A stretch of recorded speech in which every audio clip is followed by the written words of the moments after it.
Yo, what is up guys? Welcome back to another Reverse 1999 episode. In today's episode, we are going to be playing the Atomic Heart collab. And yeah, I've got absolutely no idea what Atomic Heart even is about. So I'm sure it'll be very cool to meet a new cast of characters who will be interacting with our good old friends from Team Timekeeper as well. So that'll be exciting. I mean, it's been a few patches since we last saw Vertin as well, I'm pretty sure. So yeah, that will be exciting to see our good old friends back here again. So yeah, let's hop right in. We got a cool animation there as well. I did skip the trailer thing as well in case it has spoilers. I've seen like no promotional stuff for this collab as well, so I'm going into this completely blind. So yeah, let's jump right in to the main event. And yeah, let's start with 0-0. A new gate opened. Let's see. Stay curious and keep rolling. We have arrived in a new world. This art style looks cute though. It reminds me of like really old like Disney animations, I think. You know, the one with like Mickey Mouse or something. It reminds me of that one. A researcher darts through the halls of a silvery white building, leading his companions to the end of a corridor. I wonder if this is X again, because I'm pretty sure in the Assassin's Creed collab, it was X messing about with some device that brought us to the Assassin's Creed world. Stage in the rain. Hello, Mesmer Jr. It's also been quite a while since we last saw her as well, I think. That's right. A stage that offers an incomparable experience with each observation. How was it last time, Vertin? Okay, yeah, so they're using the same device again, it seems. It was unforgettable. Being able to travel to an earlier era without Without the storm. Visually, they're quite similar, but the stage's rain is orders of magnitude safer. Fantastic. I think I'll pass, all the same. You should join us, Mesmer Jr. Don't preclude yourself prior to experiencing it. Who knows? We might just find something to pique your interest.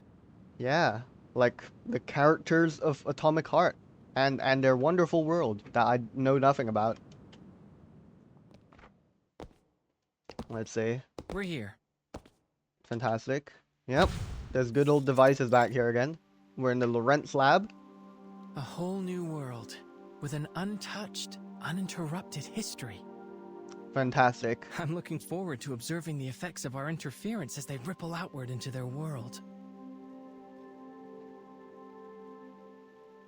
Mesmer doesn't look impressed. I wonder what she's thinking. Her eyes narrow, reading into the young man's visible delight. Yeah, he loves this device. The lab is illuminated by a sparse circle of dim lights that surrounds the massive ring-shaped machine. So, this is the Huygens Fresnel interferometer. I don't think I've ever heard it referred to it as such, but it must be. Correct. It allows us to observe an entirely different world using only our minds. The stage in the rain.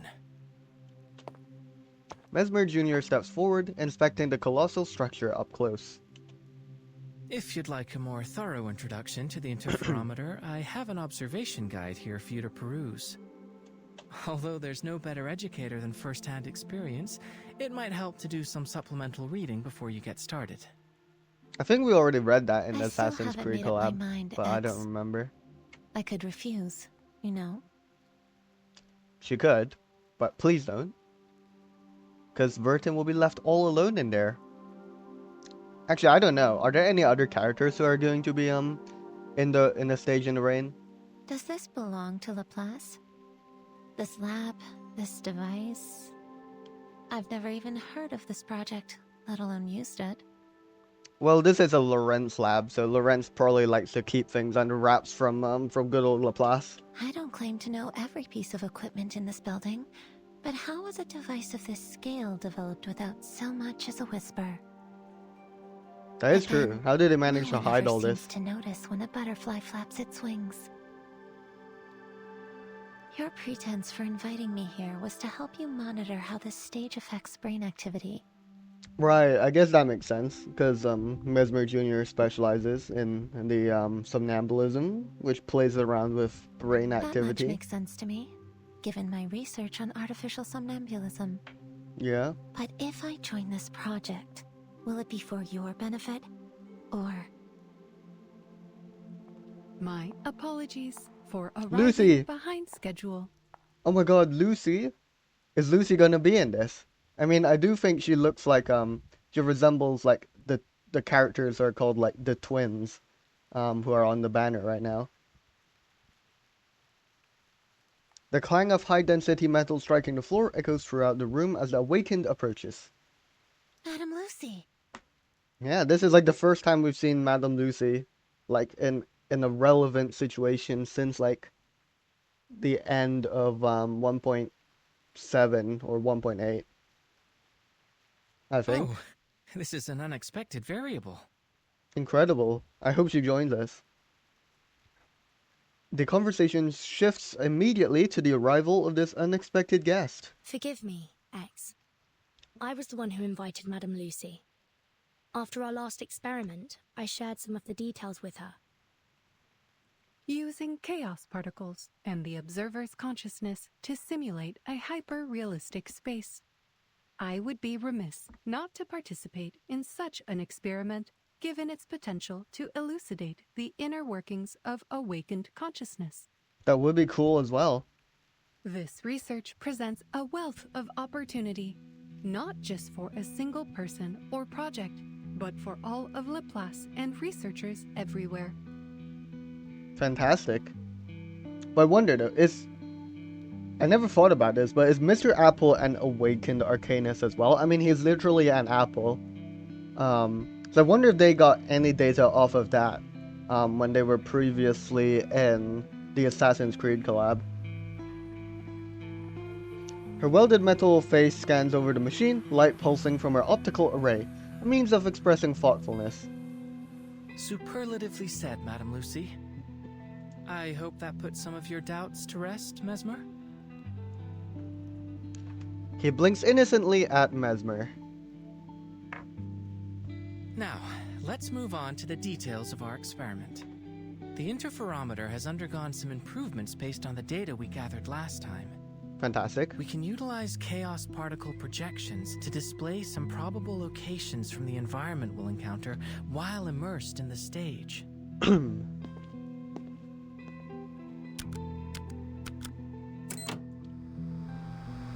Oh, there's a lot of balloons in here. Is there like a festival thing? X activates the interferometer's console. Soon, locations flash across the screen. A plaza, a laboratory, a bedroom. Oh, what are these guys? They look like androids, kind of. Wait, what's happening to this car? It's like getting lifted up by like a crane or something with these hooks. Wait, what is this? It's like a mechanical camel thing. It's got like two humps here. I don't know. Interesting. The that's a iconography lab. suggests it's somewhere in the Soviet Union, but the technology seems wildly different from our own timeline. Interesting, yeah. Seems like, yeah, they're working on like robots and androids potentially. It would be more accurate to think of it as a potential version of it. Alright. Okay, these are not camels, my fault. They're just robots with like long legs and two ears. Alright. Seems like an interesting world we'll be stepping This is the stage into. in the rain we'll be exploring this time. From the preliminary readings, it appears that it is indeed the Soviet Union, in a timeline that has undergone greatly accelerated advancements in technology. Interesting. A world that champions rationality and order, and one without arcanists. Sounds interesting, don't you think, Mesmer? It does sound interesting. I just hope they won't jump us for being arcanists. But I guess they won't, since they don't have any arcanists. I can only assume there's no inherent discrimination against us when we arrive. Besides, Verton and Madame Lucy will be there with you. Come on, join us, Mesmer. I'll admit, I am curious. Phew, that's great. I'll do my utmost to orchestrate things from here. While there's undoubtedly a lot to learn about this machine, I believe I should be able to troubleshoot any problems you encounter. Thank you very much, X. Researcher X, may I propose that you allow me to operate the machine instead? Oh? Wait, but I thought Lucy's going into the world as well. Can she do both simultaneously? But you aren't familiar with its operation, are you? I should be able to perform adequately based on your demonstration. Should I encounter any trouble, I trust that as a researcher, you have kept a thorough operation log to consult. Huh. Okay. I'm still not quite sure on how Lucy could both run the machine and also be in the experience, but I guess we'll find out. Or maybe I'm like misunderstanding how she's suggesting to tackle this problem.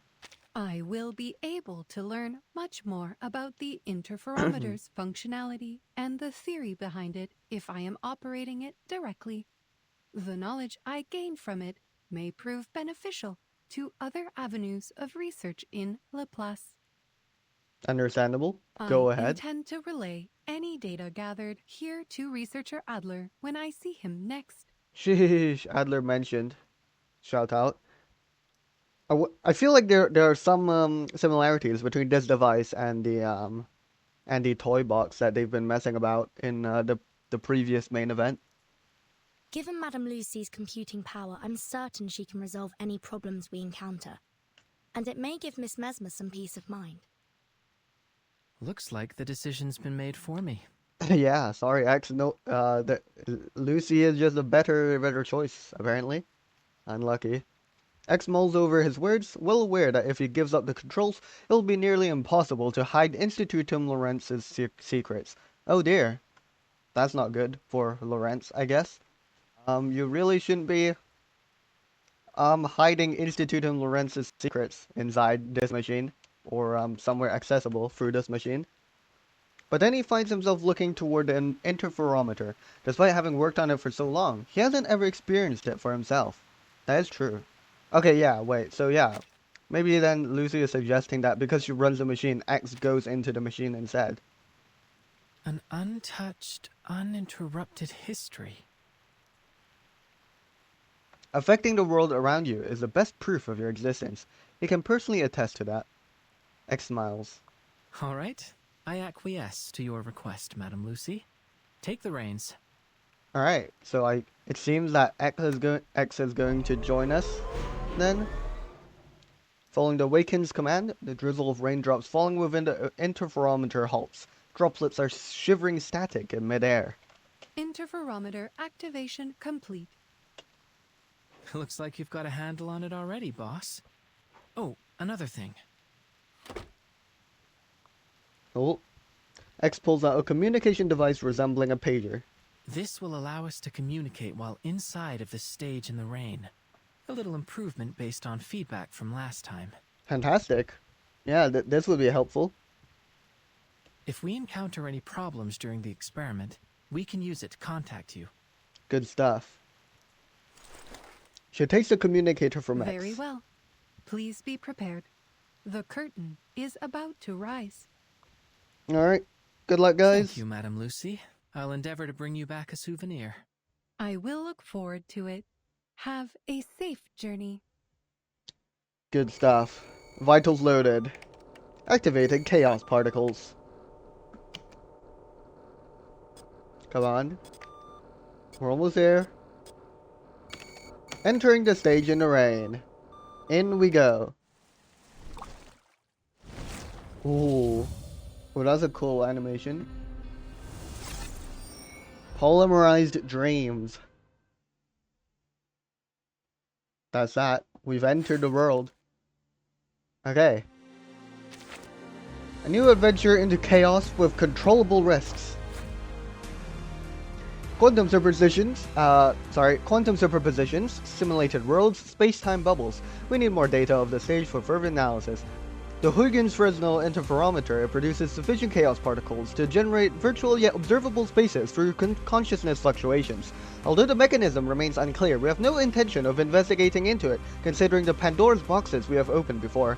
Therefore, we have decided to focus on the data of the user's brains, the performers who will be going into this stage. Fortunately, we have a friend who excels at monitoring brain activity. With her help, we are almost certain to obtain valuable data. We are aware that introducing a new variable into the system could result in even more chaos and complexities, but we predict that the outcome will be beneficial for our research. Okay, yeah, that lines up with everything thus far. Yeah. Cool. Good stuff. Well, let's head right into part 1.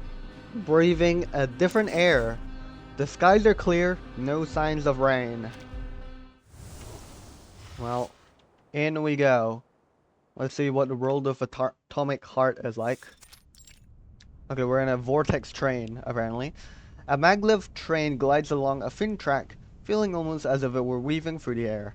Within the carriage of the vortex, passengers converse among themselves in hushed tones. Okay, looks like a very high-class train. I mean, just look at these tables. They're so round, and the chairs as well, so futuristic looking.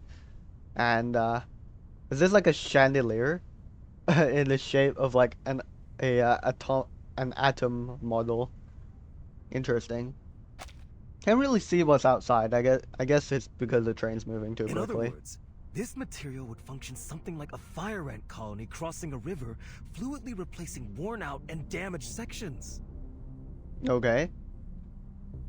Each component hardwired to preserve its collective superstructure, resistant even to the erosion of time itself. I feel like I've heard of something of a material like this, right? Something that like when you deform it, it goes back to its original shape. Mesmer Jr. looks around in astonishment, out of the window, at the mountains rushing past, and then at the 2 passengers sitting across from her. That jacket you're wearing, is that also the machine's doing? What do you mean? What jacket is he Yes. wearing? Sometimes Oh, the Vertin. interferometer automatically modifies our clothes to help us blend in with the world we've entered. Oh, well, Mesmer's clothes look exactly the same, no? I mean, Vertin looks very cool. Are those goggles on her hat? Interesting. But yeah, Vertin looks Though super it fancy. looks like the machine decided that you and X already passed for normal here. Well, I mean, they are researchers, so I think that's pretty normal for a super scientific world like this. The neighboring passengers, having reached the end of their conversation, rise from their seats. Passing by with wine glasses in hand, they join another group of scientists chatting at the end of the carriage. We're currently at least 40 meters from the ground. Okay, so this is like a floating train, I guess? I mean, I think it mentioned that actually. Yeah, it's a maglev train. A conservative estimate, Comrade Polkov. I should say we are at least the height of a Vostok K rocket off the ground. And that's if we include Comrade Gagarin standing on the module. I don't know what this rocket is, but that's cool. Cracking jokes as always, comrade. A hovering robot whizzes over X's head with a glass of wine and stops next to a scientist. It dutifully places the glass down and then zips back. I have to say, it's an unusual circumstance when being dressed as a Laplace researcher renders someone more inconspicuous. There's just so many scientists around here. Beyond the windows of the train, countless hovering machines dot the skyline, hurrying to and fro along preset routes. That's a cute picture. As the last few mountains blur past, the view outside opens up into a wide plain. Those fields look endless. Yeah, and there's like a nice house as well. Very big house. And is that a robot over there? Is that robot in a reflection? Or is that actually out there? Because that's a massive robot if it's actually out there. And there are these like weird robots with like claws underneath them. I wonder what those are for. Although Vertin's jacket looks super cool.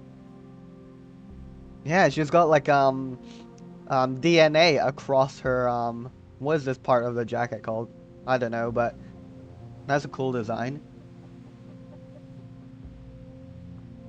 Waves of gold span across a fertile plain, stretching far away into the horizon. It seems so peaceful. Under the blazing sunlight, Mesmer Jr. spies a few black dots among the wheat. Okay, so these robots are actually out there. It's just closer. And we've got people working with robots to do something out here. Oh, are these windmills? These look like windmills, I think. Although they look like they're spinning so fast, though. Oh, they even appear to have farming robots. Yeah, that's helpful. There's a drone spraying some kind of liquid onto the field, followed closely by a door frame shaped machine tending to the crops. I think there are some scientists down there as well. Could be some kind of agricultural experiment. Pardon my interruption, comrades, but this is only a regular field. Oh. Yeah, I guess it does look a bit strange if we're out here discussing an average field. Like their operations. Oh, hello. Nice to meet you. They've got a robot next to them as well. The three of them turn with a start to see an unfamiliar man standing beside them. It doesn't seem to register their surprise as he continues nonchalantly. I mean, look at this device. What are these, like, things on both sides of this robot thing? Like, what purpose do they serve? Do they, like, spin around really quickly? I don't know. Huh. Those people down there in white next to the robots, they're simply farmers. Oh. Farmers dressed as scientists. Is everyone a scientist in this world? Interesting. This guy's got a lot of pocket watches, I think. Like, and they're all chained together. How bizarre. Interesting stuff. And he's wearing a... Do people actually wear watches over their sleeves? Because I thought it would usually go under the sleeve, like onto your wrist directly. Interesting. And he's wearing gloves as well. Huh. Well, I say farmers, but in truth, they are scientists too. Another marvel of Soviet ingenuity. Okay. Our innovations in agricultural robotics have eliminated the more laborious and time-consuming aspects of farm work. That makes sense. Now these farmers can use their time researching new scientific advancements, which feeds back into further developments in food production. Fantastic. And it's not just agriculture. You'd love to see it. Every industry has seen the benefits of Soviet innovation. That is why they say our way of life here is the best in all the world. Damn. Okay. Thank you for the information. I don't suppose we've been introduced, have we? My apologies. Call me Maxim. I'm a journalist. Alright, nice to meet you, Maxim. And the three of you must be Doctors Furton, X, and Mesmer Jr., am I correct?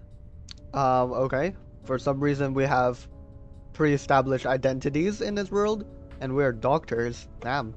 Very much so. How do you know about us?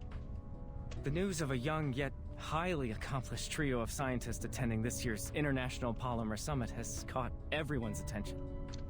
Okay, damn. We've got pre-established lore as well. It doesn't take a genius to see you three are the only ones on this train that fit the description. Saying all that, I'd be grateful if you would allow me an interview. I mean, sure. Not that we know anything about this world, though. The young visitors exchange glances. Finally, X speaks. Certainly. As it happens, we could really use someone who could introduce this place to us. We don't know much about where we're going or what's been happening here in the Soviet Union. That much is clear. Where should I start? Oh, of course. Let's start with Collective. Okay, the Collective.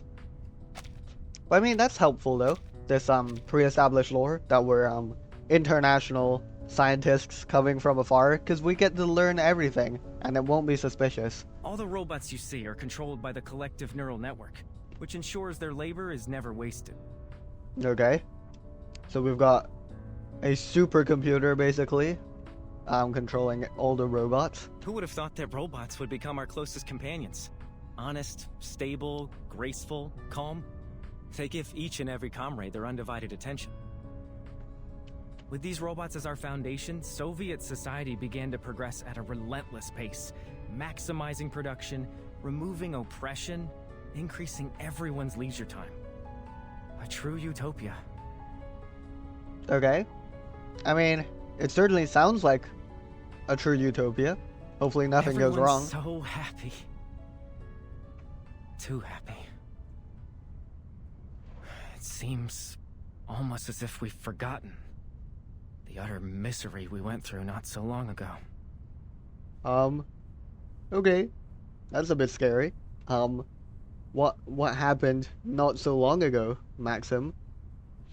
Did You like mean a war broke out or something? The plague, yes. Oh, there's a plague. So many of us today choose to focus on our happiness and the bright future ahead. It's as though we've already forgotten about them. The ones who delivered us from those dark times. Those who experienced true misery yet strove to lift us into this new age. They aren't here to enjoy any of this. Is that fair? I suppose not. The young visitors glance at each other, apologetic looks on their faces. Forgive me. I'm dwelling on old wounds. You're at the age where you should be enjoying yourselves, not revisiting the tragedies of the past. Okay. Maxim attempts to regain his composure as he shifts the topic. Yeah, it seems like this plague was absolutely catastrophic, and like, it was extremely miserable. And thanks to the people of the previous generation, I suppose, they managed to break through and bring us into this new age with lots of robots and happiness and utopia-ness. But I guess everyone who worked really hard back in the era of the plague was eliminated for some reason. Interesting. Yeah, cool to learn more about the world. Now, a question for you young scientists. Tell me, are robots as commonplace in your country as they are here? I mean, I don't even know what country we're supposed to be from in this world. But definitely not in the world of Reverse may be 1999 dependent though. on your definition of robot, but I've worked with an animated hunk of metal before. Damn. Can we refer to Lucy in a more sophisticated way than an animated hunk of metal? Okay, do we want to mention Ulrich or shoot, what's her name? Oh, I forgot her name. No, how did I forget her name? The ship in a bottle. Oh, I'm sorry, I forgot her name. But let's talk about Ulrich, why not? Is that so? Fascinating. And here I thought I'd been keeping up to date with the latest in foreign developments. Science develops by leaps and bounds every day, it seems. Yep, every day. What year is this, by the way, Maxim? Oh well, I suppose it's a sign of progress. One of the robots I mentioned was once in charge of running our entire organization. She was obsessive about maintaining a full charge. We ended up placing charging stations for her all around our facilities. But I don't see anything like that here. I mean, we are on a train, and Maxim did just mention that they have the collective controlling all the robots. So if you really deep it, you know, you can maybe the collective is kind of just like a countrywide Lucy, you know, and the whole country is like Laplace in this metaphor.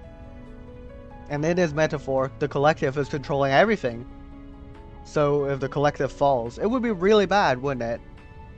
Since it controls all the robots. Does that mean you don't have access to Dr. Sechenov's polymer in your country? It was revolutionary here. People say it saved our entire way of life. What does this polymer do? Polymer? Yeah, what's this polymer about? I mean, huh. I don't know. For some reason when he says that, I feel like this polymer sounds like you embed it into yourself or something. and then like the collective is also somehow involved in that. Simply put, it's a programmable liquid material. Okay. It's the primary topic of the summit. I'm certain you'll come to fully understand everything about it once you arrive.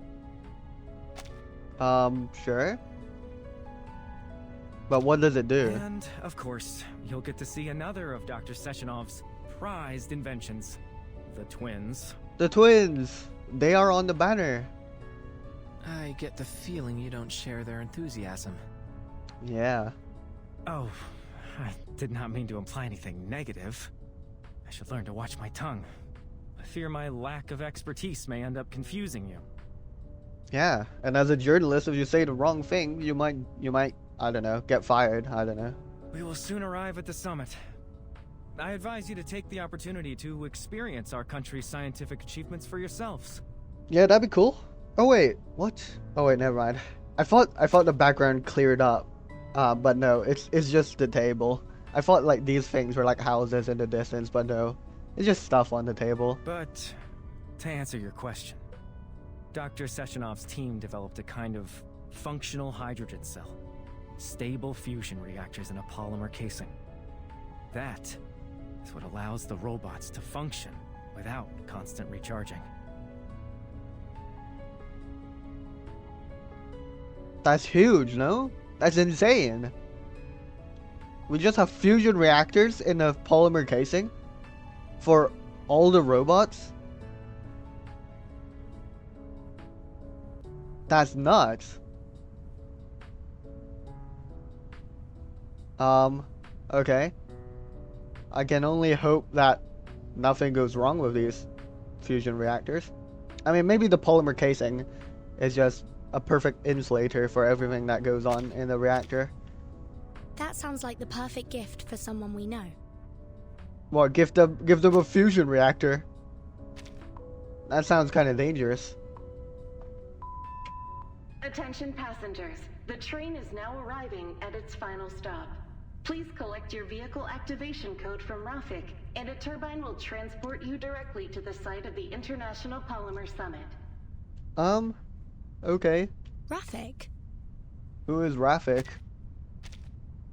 That would be the robot bartender. Okay. Don't worry. Just follow me. Thanks, Maxim. Very helpful. Please alight the train in an orderly fashion. We hope to see you again soon aboard the Vortex.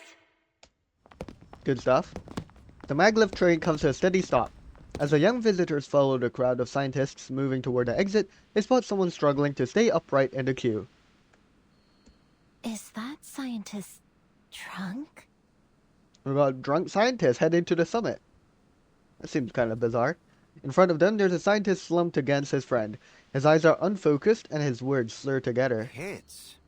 Why are these kids here? How old are you? No one told me we could bring our families to the summit. Or did we get on the wrong train and now we're headed to a young pioneers camp? Comrade, I think these young people are scientists like us. Scientists? Them? Wait, that laugh is... That's a great laugh.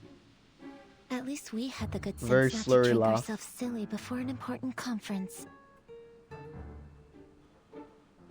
Young people these days. Always in a rush. You should be at home enjoying the summer. Playing on the swings. Do people still play on swings in such a technologically advanced era? You're being I guess impolite. maybe. Our companions are waiting outside. Come with me. Come on, Ethan, stop embarrassing us. He cuts off the rest of the man's ramblings and stumbles toward the exit while supporting his drunken friend. X runs up to them with an apple in his hand.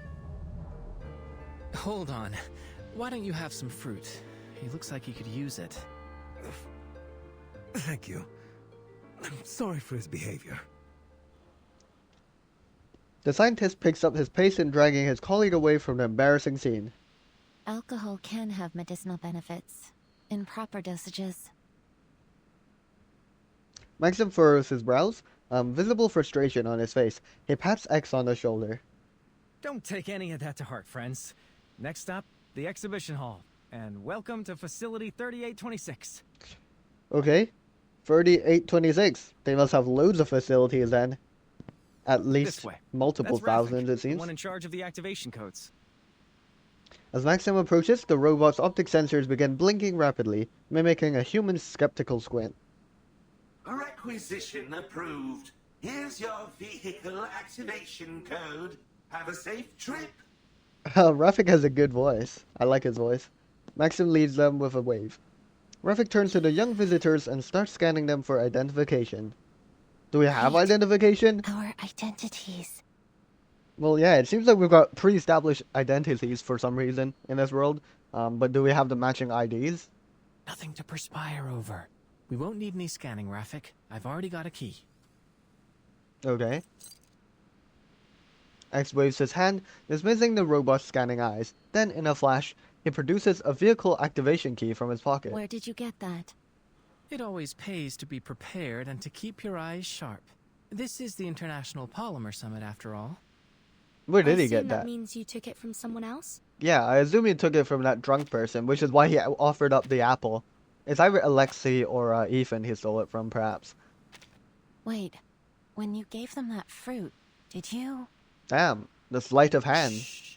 All I did was facilitate a hands-on experience in the importance of politeness. Damn. We just straight up robbed them. Please have a safe trip. Well, that was slick. Please secure Well done, your X. seatbelt. We wish you a very pleasant journey. Alright. 6 steel cables shoot out from the bumblebee and attach to the turbine, lifting the vehicle into the air. Okay, so that must be what we were seeing earlier, in that CG. Like the car that had like cables coming off of it. This must be like what was happening. If I'm not mistaken, our conference venue is on some kind of floating island. Fascinating. That is fascinating. How's the island floating? Is it like just floating because like it's naturally floating by some magical whimsy, or maybe there's like turbines keeping it up in the air or something? Come on, why don't we check out some of the local music? Let's do that. Thank you for tuning in to the Polymer Exhibition Hall audio guide. You are currently departing. This place really is like what the prediction indicated. A world that champions science, rationality, and order. That's a massive Don't you agree, statue. Mesmer? I think you might like it here after all. Think of it as a paid vacation. I won't deny the appeal, but since I'm here with you two, I'd call this a business trip at best. Suppose we look at it as an academic exchange, the kind with complimentary refreshments, featuring the illustrious Dr. Verton, Dr. Mesmer Jr., and Dr. X. I think I'm the only one that feels out of place here. Doctors? Ah, well, here's to a pleasant trip. Okay. Here's to a pleasant trip. To be continued. Let's see what's going on in the good old summit. Alright. Hunger and poverty still haunt the world today, despite the scientific achievements, it seems. A major agricultural achievement. These wheat seeds developed in the Vavilov complex have received widespread adoption.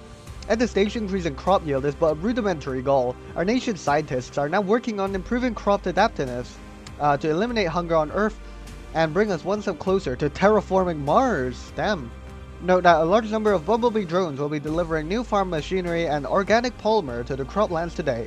Please mind your safety when using aerial transportation. That's all for today's morning news. Thank you for listening. Have a nice day. Good stuff. Very futuristic then. I still wonder what year this would be though. Maybe like 2100, 2200, or maybe it's still in the 2000s, or maybe in the 19 somethings, because they had a period of intense scientific development. Yeah, let's press on to part 2. A bright, limitless future, but something else lies beyond that distant horizon. Let's see what this is all about. We did see a glimpse of the twins when we opened up that like We have arrived screen. at your destination, the Polymer Exhibition Hall. Please be careful when exiting the vehicle. Alright. The turbine lands, and the Bumblebee retracts its cables. Now settled on the ground, the young visitors undo their seatbelts and exit the car. Yes, I assume this is a bumblebee in this world, and that car is just getting transported. Wow, it's so crowded. Why is everyone gathered around the entrance? Is the summit not open yet? A few robots in receptionist uniforms are bustling around, trying to keep the hordes of scientists in front of the exhibition hall in line. Everyone, please wait patiently and enter the venue in an orderly fashion. Dr. Sechenov is about to arrive. Is everyone waiting for Dr. Sechenov? Because from what Maxim said, Dr. Sechenov is like very prestigious, and he has done like loads of stuff that are important in this world. Yeah, interesting looking robot. The face scares me a little. Yeah. He's here! He's here! Everyone's hyped up. Amid the hubbub, a black turbine lands outside the crowd. Several robots hurry forward to open the door. Welcome, comrade. It's him! That's Dr. Sechenov! Dr. Sechenov! Dr. Sechenov! The crowd erupts as people rush forward, eager to shake hands with the savior of the Soviet Union. A sudden surge from behind makes it difficult to stay standing. Oopsie, we might have fallen over. Oh, hello. These are the twins. Hello. Nice to meet you. Yeah, they remind me of Lucy a lot, though. Please be careful. A pair of powerful metal arms catches the body and keeps it balanced. Thank you. It is good that you were unharmed, comrade.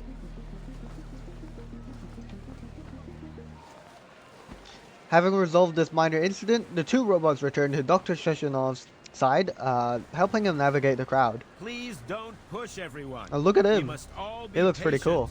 I ask that you be mindful of the safety of your comrades in the front row. Yeah, Sechenov looks pretty cool. He's got a nice beard.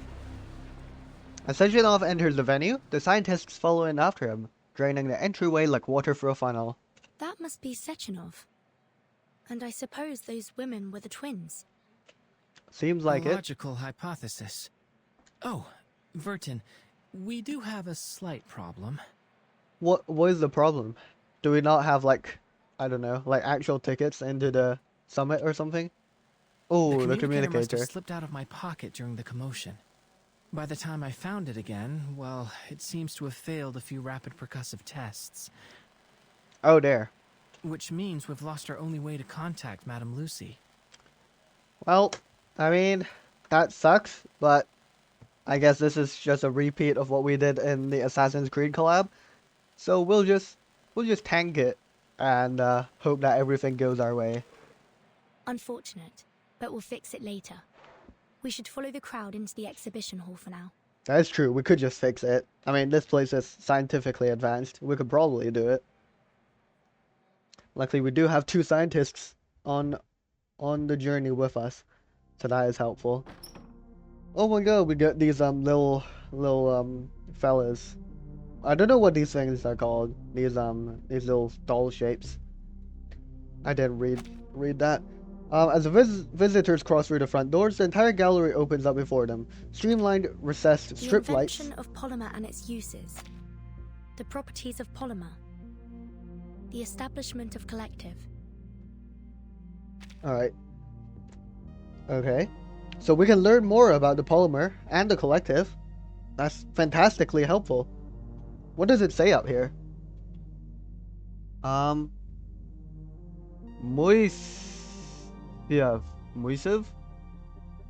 Is that an A? Or what is it? It looks like a lambda, but I'm pretty sure Cyrillic doesn't have a lambda. What does that say? Movarix? I can't quite read it. The text is kind of blending in with the light. Presidinia. I don't know. I can't quite read what's going on here. Not that I would understand it. I could just read it, but... Where should we start? Okay, let's look at these exhibitions. Oh my god, wait, this is interesting. Maybe this is the cure for the plague, because it's got like a needle, getting shoved into this like bacterial cell thing, or a virus, I guess. Let's start with the closest one. Yeah, let's learn more about the plague. Hello, dear comrades. Welcome to the Polymer Exhibition Hall. I will be your guide. You may call me Tereshkova. Nice to meet you, Tereshkova. Please allow me to introduce you to the remarkable history of polymer. Alright. In 1936, in seeking a form of liquid data carrier, the brilliant Soviet scientist Dr. Sechenov, influenced by the qualities of heavy water and silicon, created a substance that became what we now know as polymer. Okay, damn. So this is still in the 19-somethings. So yeah, the technological advances were just so good because of this invention that is the polymer. Utilizing polymer's unique electrochemical properties, comrades Sechenov and Filamenenko invented the first Soviet polymer hydrogen cell in 1939, paving the way for tremendous advancements in the field of robotics. Damn. That's insane, no? I don't know if this cell was using nuclear fusion back then, but still, that's insane, no? 1939, achieving hydrogen cells. Actually, I don't know when hydrogen cells were achieved in our world, so maybe. That's what Maxim was telling us about, wasn't it? I'm sure Madame Lucy would love to get her hands on one. Yeah, let's send her one as a gift. A small fusion reactor. However, in 1942, a terrible disaster struck the Soviet Union and the entire European continent, the plague. By the end of this unprecedented outbreak, over 150 million had perished. That's devastating. 150 million? That would make it one of the deadliest outbreaks in human history. Countless scientists and medical professionals selflessly gave their lives to combating this plague, sacrificing themselves to prevent further death. Yeah, okay, so this is what Maxim was saying about the people who sacrifice themselves are like being like either like kind of suppressed, I guess, in people's minds because they're focusing on this new age of happiness, I guess. But I wonder why they had to sacrifice themselves though. Like, in what way did they sacrifice themselves, you know? Did they like overwork themselves really hard to find a way to defeat the plague, or did they like literally just sacrifice themselves to like create some ultimate cure thing? I wonder if that's the tragedy that Maxim mentioned. Yeah, I We will think always so. remember their sacrifice, just as we honored Dr. Sechenov for once again coming to our rescue. It was his polymer that formed the basis of redemption, the vaccine that proved instrumental in stopping the transmission of the disease, saving the Soviet Union from ravages of the plague. Damn. Shout out to the polymer. Of course, with so many having succumbed to the disease, the Soviet Union turned to further developments in robotics to meet labor demands. That makes sense. Before long, new advanced models of robots made up a significant portion of our labor force, helping to deliver a new age of prosperity. Alright, and all that is controlled by the collective, apparently. Is that what you've been aiming at with all of your critter experiments, X? In order to fully optimize our robot's production power, Dr. Sechenov led a team of scientists to develop and launch Collective 1.0. Yep, that makes sense. This revolutionary system unified all of our robot assistants under a single vast neural network, ensuring maximum efficiency. That sounds great. Yep. The only problem with a unified system is that if that goes down, I'm just worried that everything else is going to go down. But I mean, hopefully they've got great cybersecurity at the neural network of the collective.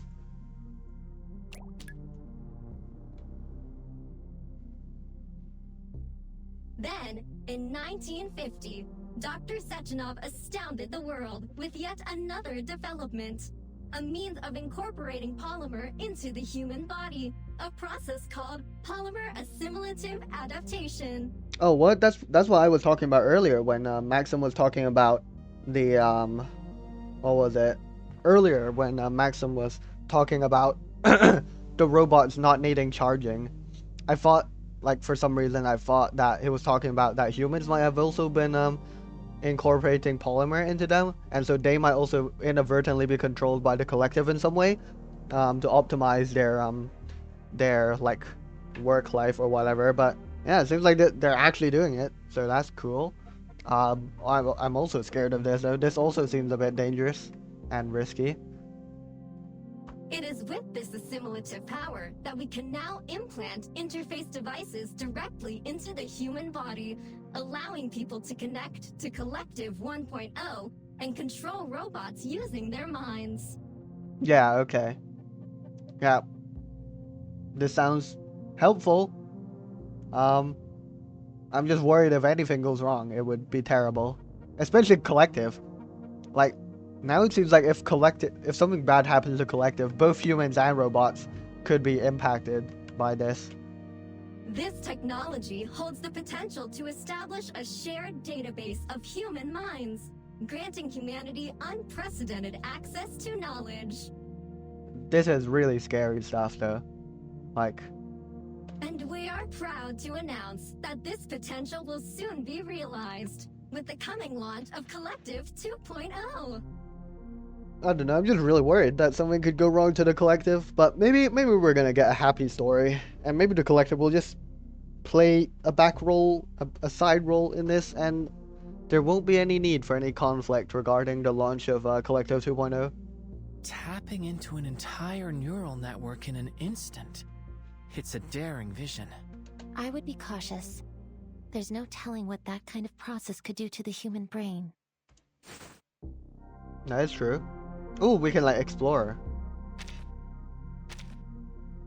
Wait, or is this like listening to it again? Alright, it's like a little text bubble. Alright. I mean, it just recaps what we already looked at. I'm gonna totally forget the years, but it's okay. I'll remember the events, but not the years. I suck at remembering years. You have finished Exhibit A, but don't stop now, dear comrades. Okay. Please proceed to the lecture hall, where Dr. Sechenov will soon personally demonstrate the power of Collective 2.0. Fantastic. And I guess, oh, he must be using the twins to demonstrate the power of the Collective 2.0, perhaps. Oh my god, it's a lecture room from the Foundation. The young visitors are swept up in a rising commotion of people moving into the nearby Foundation Hall. Nearby lecture hall.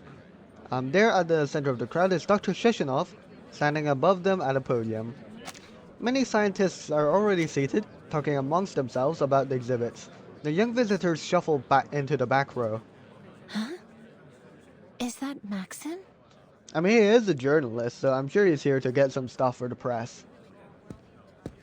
As Mesmer Jr. turns to get a better look, she sees a stern man in a suit and tie enter the hall. When Dr. Sechenov spots a new arrival, he gives the man a pleasant yet confident welcome. Oh. Behind the two men, Maxim raises his camera and presses a shutter button. Snap, snap, snap. The camera fires off a series of flashes. I must thank you for coming, Comrade Molotov. A bird's name is Molotov. That's pretty cool. Today is an important day for the Soviet Union. I wouldn't miss it, Comrade Sechenov. Sechenov and Molotov shake hands to a flurry of flashing lights as journalists rush to capture the moment. Molotov's here? It's hard to believe after all the bad blood between them. Ooh, there's bad blood between them. Why? Did they have, like, different thoughts on how the development of polymer would go or something? Or maybe they had different approaches to the plague, perhaps? Don't really know. Or maybe he's just really against, like, the idea of the collective and all the robots being connected to it. I don't know, I'm just throwing out ideas. The meeting between the two men causes an immediate ripple in the crowd. Sechenov returns to the podium with to face a frothing sea of whispers. He raises his hand toward the audience, and little by little, the rippling settles. Thank you. First off, I'm very honored to have so many preeminent experts from every scientific field in attendance today. Welcome, everyone. I am Dr. Dmitry Sergeyevich Sechenov. Cool. Now, Dr. Sechenov is a goat in this world. He's like the most goated of all scientists of all time. He's done like everything ever to help the Soviet Union here, but I do wonder if he has if he could have ulterior motives. I wonder, because I mean everyone depends on him now, it seems, and his collective. So I mean, he's in a very powerful situation in this world. Like he could haki do whatever he wants, and he has like what, all the robots and all the assimilated humans under his control, basically. If he really wanted to do something malicious. I never thought of it until now, but Sechenov could also be a very dangerous individual.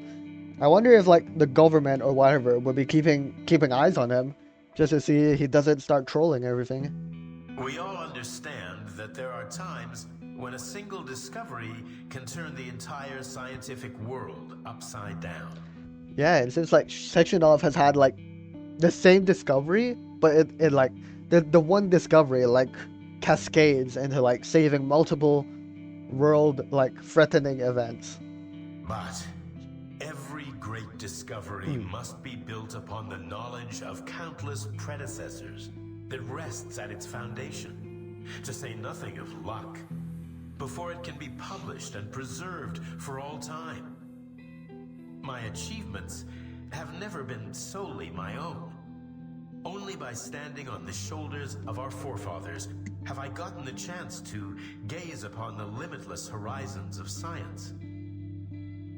Standing here now, I must thank them from the bottom of my heart.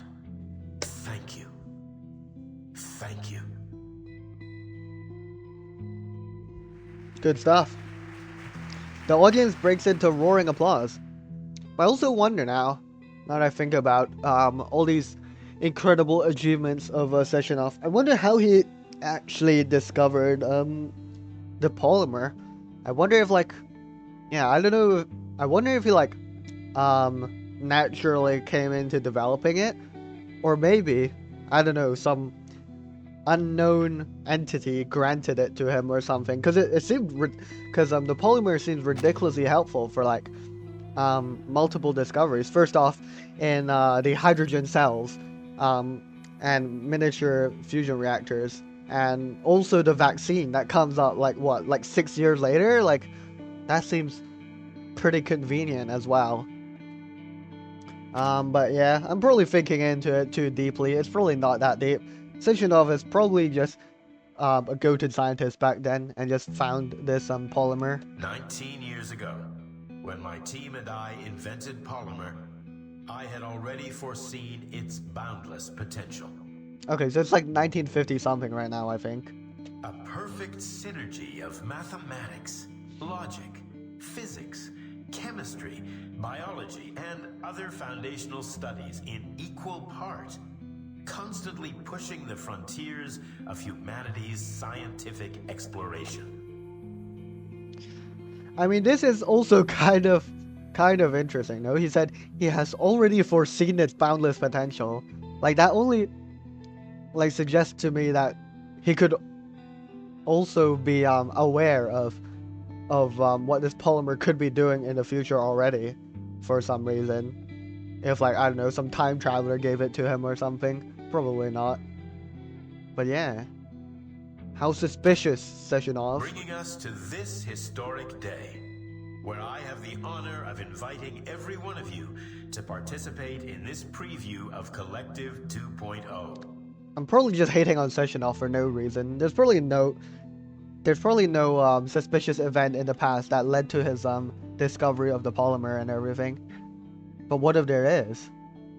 Then that would be very interesting. Comrades, please follow me into the bright, limitless future.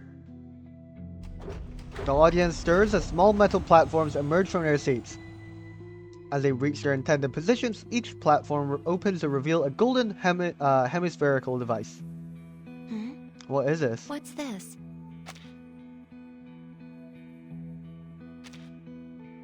thought device. Thought device? What's a thought device? Are we gonna combine our consciousnesses to pull off a task or something? Mesmer Jr. picks up and examines the object. A metallic outer shell with a silicon motherboard connected to swirling black tendril-like receptors. Okay, seems like this thing would like connect to your brain or something and read your brain activity and then do something. She turns it over. There are suction cups on its base. Oh, do you just shove it on your head with the suction cups? I don't know. I feel like it would just stick to your hair. Mesmer Jr. looks around. Quite a few scientists have already attached these devices to their temples. The tendril-like receptors begin to wriggle above their foreheads. Huh. She watches for the crowd's reaction before gently prodding the suction cups with her finger. They've all put it on without any hesitation. Yeah, I personally wouldn't do that. This seems mega suspicious.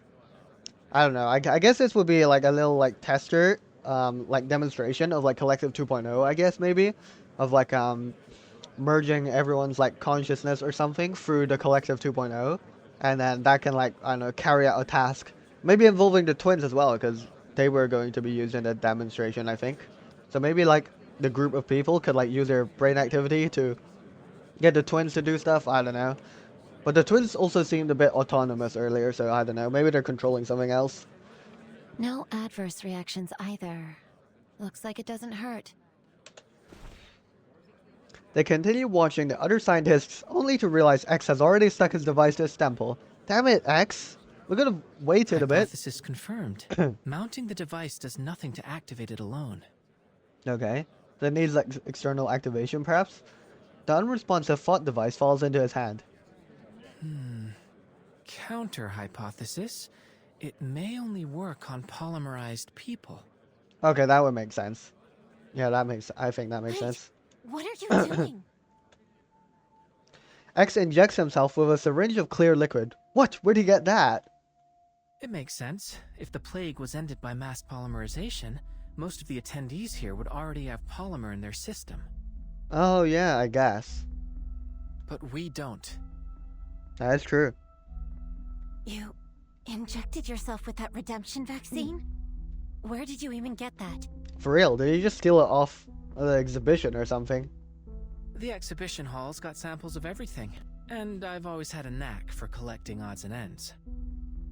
They're just actual samples of the actual vaccine. But why would you inject yourself? I mean, X is kind of goofy like that, you know? During our last experiment, I kept thinking that we were missing something.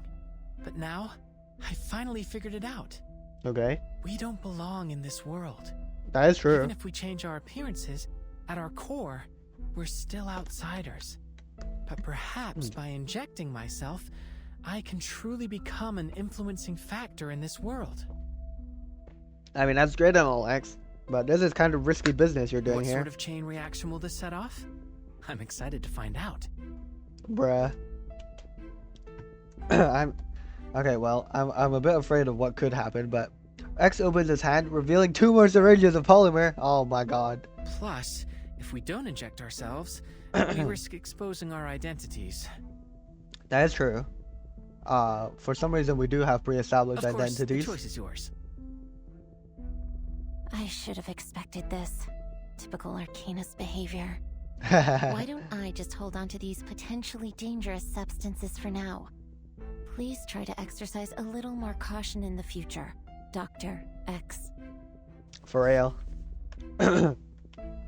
As the vigilant researcher shows the remaining, stows the remaining syringes in her coat pocket, her mischievous colleague shrugs. What about you, Vertin? I'd rather not, please. I think we should be careful. Yeah, we don't know if these this polymer would still be in our bloodstreams when we exit this stage in the rain. Hopefully not, but all right. We don't know. Think about all the fun you could be missing out on. He raises the thought device to his head and it suctions itself onto his temple. The black tendrils begin wriggling in waves above his forehead. In even waves above his forehead. Fascinating. Oh, it's how like bizarre. A whole new perspective. This demands thorough exploration. So what's happening? I guess he's connected to the collective or something? He's accessing the neural network? Comrade Comrades, I encourage you all to try these thought devices and experience a preview of Collective 2.0's features.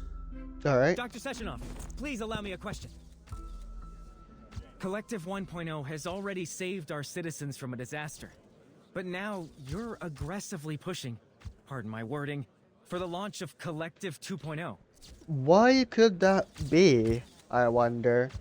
Maybe he does have future sight, you know? Maybe there's some super big, like, catastrophic disaster coming, and that's gonna require, like, stronger polymer connections or something. Or just a stronger neural network to tackle this upcoming disaster. I don't know, I'm just making things up. Do you intend to have the entire population wired to these thought devices? How can you ensure the devices are safe? Are you not concerned about the potential dangers? What if this new collective fails in some way and threatens all our hard-won happiness? That is true. I only mean to say that so many people gave their lives to help us get this far. I wouldn't want to see their sacrifices rendered meaningless. I do understand your fear, comrade. But please rest assured, we've conducted rigorous testing and verified that the thought device is completely safe. With that reassurance, I ask that once you've implanted your thought device, you please continue to the next gallery, where you'll be able to experience the wonders of mind-machine interface in a live demonstration. All right. I thank you all again for your participation, and I look forward to exploring this new horizon with you all. As he ends his speech, Molotov stands up to leave, and Maxif chases after him.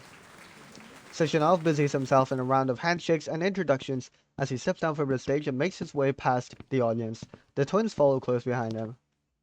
Okay, well, this is quite an interesting situation. I remember you. Oh, he remembers us. Is that good or bad? I don't know. You weren't hurt, were you? Tereshkova wasn't able to properly handle the crowd. I've already arranged for staff to work on improving her logic. I'm fine, Dr. Sechenov. Your twins helped me up. They seem somewhat different from other robots. You have a sharp eye, dear girl. When I constructed the twins, I made use of some experimental techniques. Currently impossible to mass produce, I'm afraid. Okay.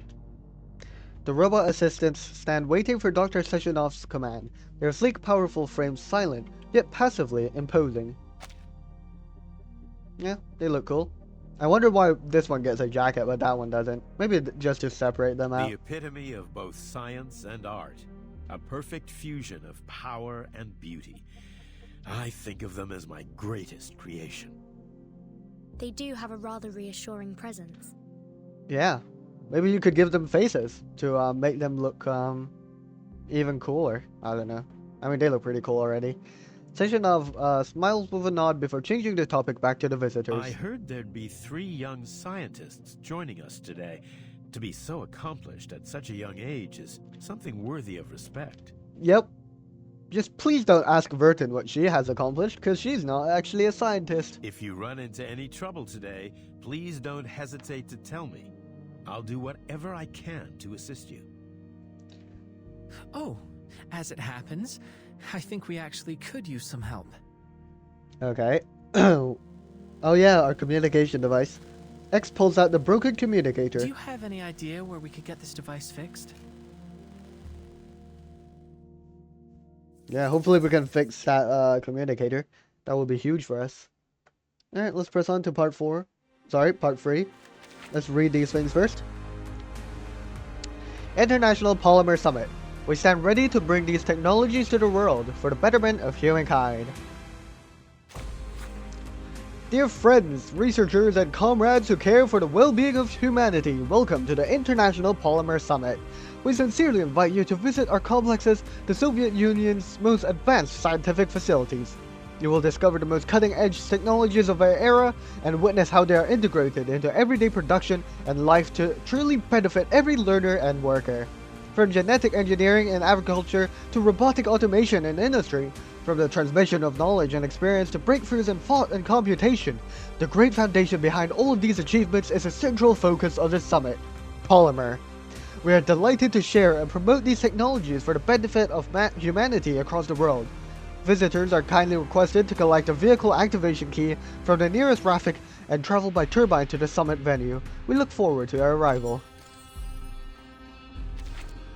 Objection. Who proposed this? Who can prove its feasibility? Who will be responsible for the consequences? Alright, let's read this meeting minutes.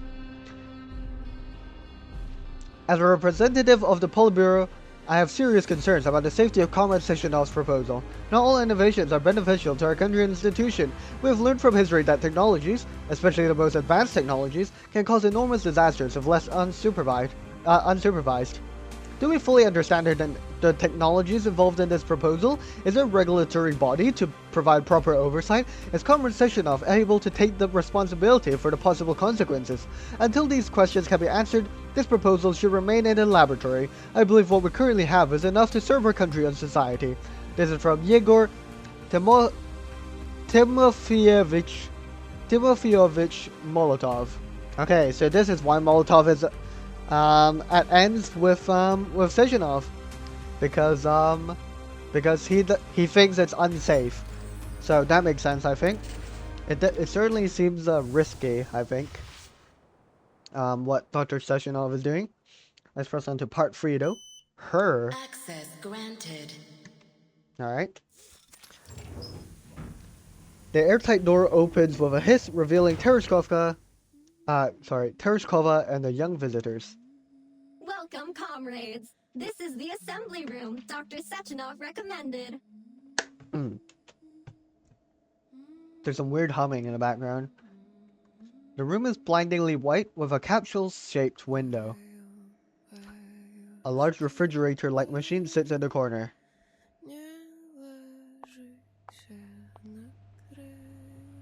Ms. Virginia approaches the window, gazing outward.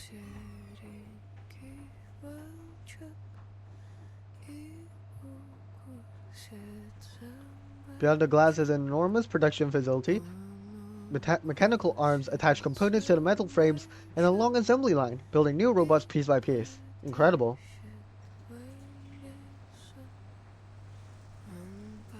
Are you interested in learning more about the production process, comrade? Sure, go ahead. I'm just trying to listen to the music to hear if they're singing in Russian. I can't quite tell because it's so quiet. The friendly guide launches into a lengthy explanation without waiting for a response. Fantastic. What you see here is the production line for the VOVA6 lab tech, often dubbed VOVA. Commonly used in laboratories, our VOVA6s assist scientists with conducting tests and critical experiments. Okay. The VOVA model's humanoid limbs feature over 100 sensors. Outside of lab work, they are also capable of providing other services, such as playing musical instruments, cooking meals, providing massages, and more.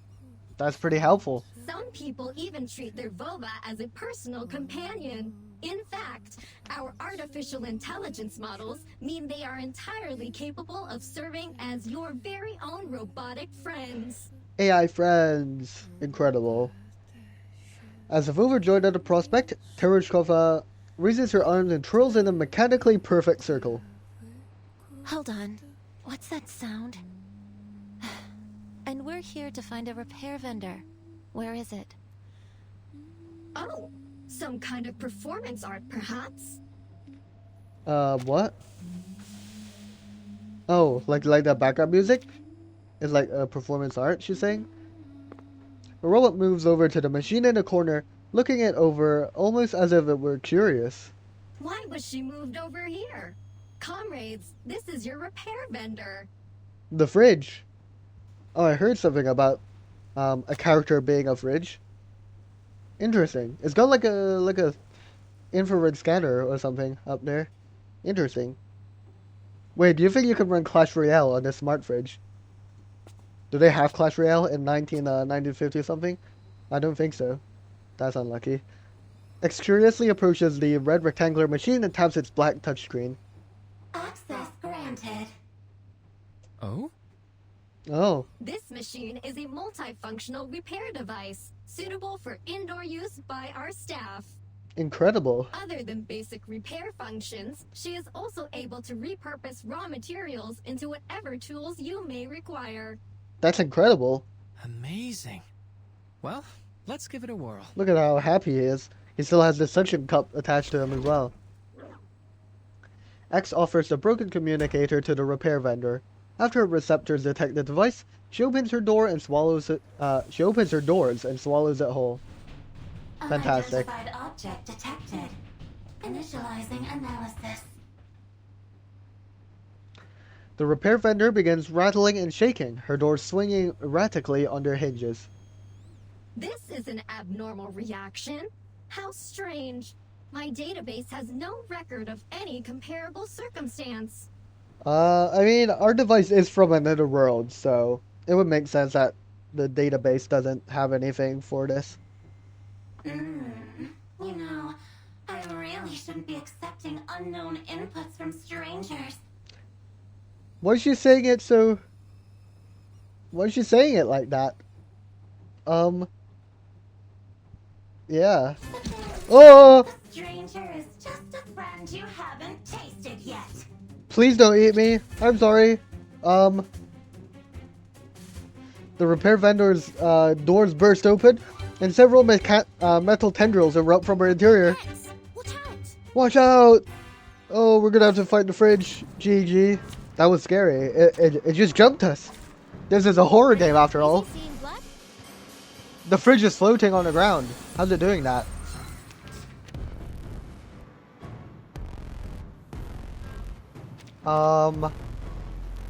Never thought I'd see an awakened fridge of all things.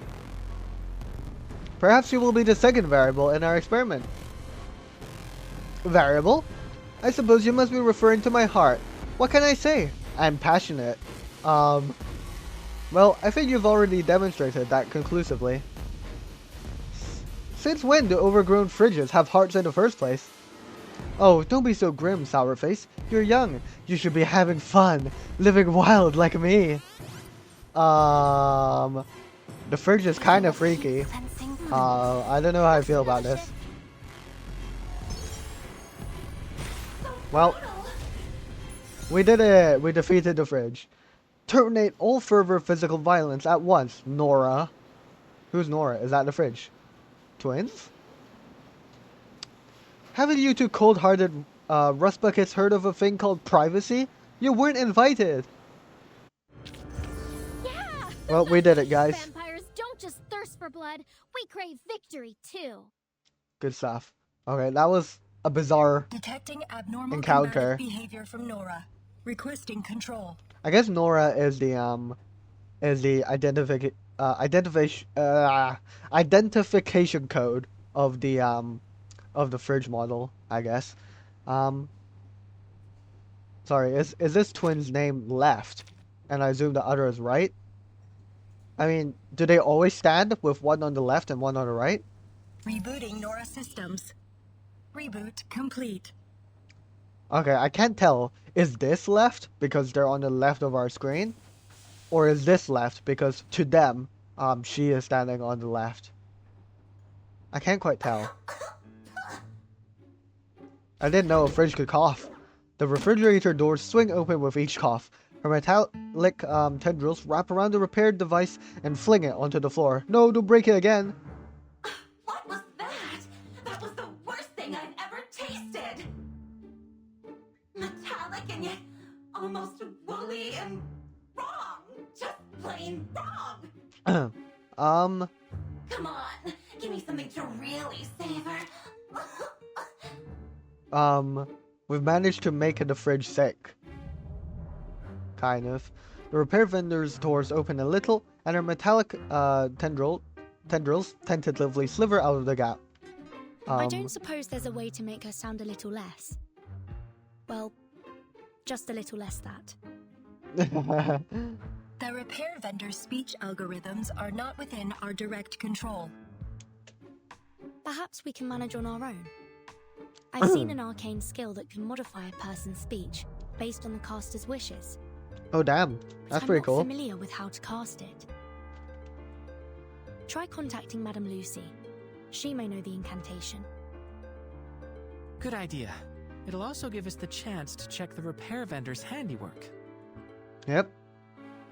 Cool. X retrieves the communicator flung aside by the repair vendor and enters Lucy's number. The communicator emits a sound of irregular static. Just as everyone is about to lose hope, a reassuring voice comes through. Researcher X. Hello. Ah, fantastic. Good stuff. So at the very least, she did repair it. Yeah, good I stuff. see.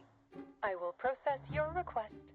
There is indeed an arcane skill in my database that may be of assistance. It is known as Manner Mender. Okay. Imagine we cast Manner Mender, and the fridge gets even more freaky, somehow. That would be hilarious. I have sent the specifics of the incantation to your communicator. Thank you, Madam Lucy. Also, is it not bizarre? Like, we can't just roll up and just cast an arcane skill on an existing robotic device that doesn't belong to us. Like, we can get sued for, like, property damage or something. And also, won't people tweak out if we started casting arcane skills? Because everyone here is, like, all about science and rationality. And arcanists don't exist here. So what are they gonna think? They're gonna think we're, like, magical, evil people or something. Thank you very much, Madam Lucy. You are most welcome. The communication ends. Following the instructions on the device, X begins casting the arcane skill. Manner Mender. Manner Mender. There's a flash of light. Nora's screen turns gold briefly before fading back into its usual black. Fiddlesticks!